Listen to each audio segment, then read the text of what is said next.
Ainsi, soit que vous mangiez, soit que vous buviez ou quoi que vous fassiez, faites tout pour la gloire de Dieu.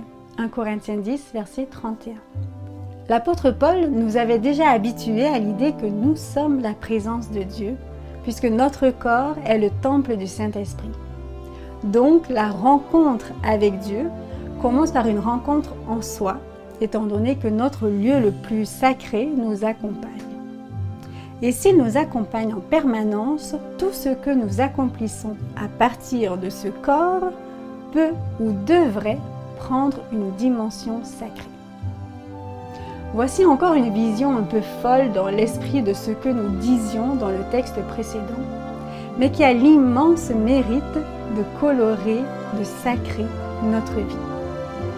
Aujourd'hui, nous avons tendance à morceler toutes choses, particulièrement le sacré et le profane. Ainsi, nous accomplissons un acte religieux lorsque nous allons à l'église, lorsque nous méditons ou lorsque nous prions. Aussitôt ce moment terminé, nous abordons l'aspect profane de notre vie où le religieux est mis à l'écart. Dans la pensée biblique, les choses sont bien différentes. Tout est sacré, puisque le sacré est au cœur même de la vie. Des choses les plus anodines et quotidiennes, comme manger, boire, faire la fête, peuvent être accomplies dans cette perspective. Et si nous sommes le temple de Dieu, nous représentons Dieu là où nous sommes.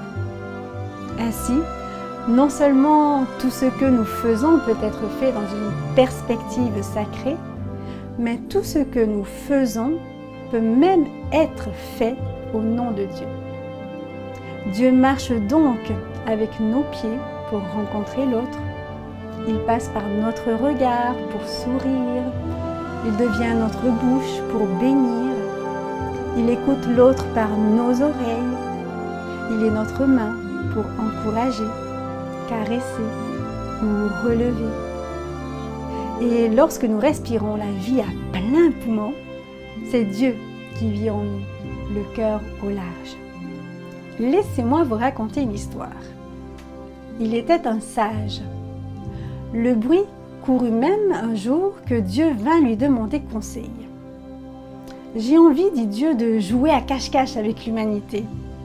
J'ai demandé à mes anges de me proposer la meilleure cachette possible. » Certains ont répondu que c'était le fond de l'océan.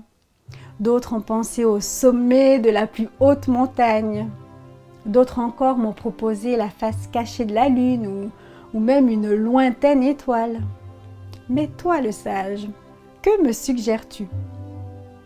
Le sage réfléchit un instant et répondit alors « Cache-toi dans le cœur humain.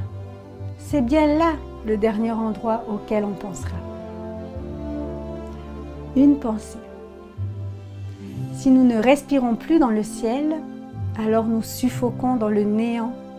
C'est aussi simple et net. Christian Bobin.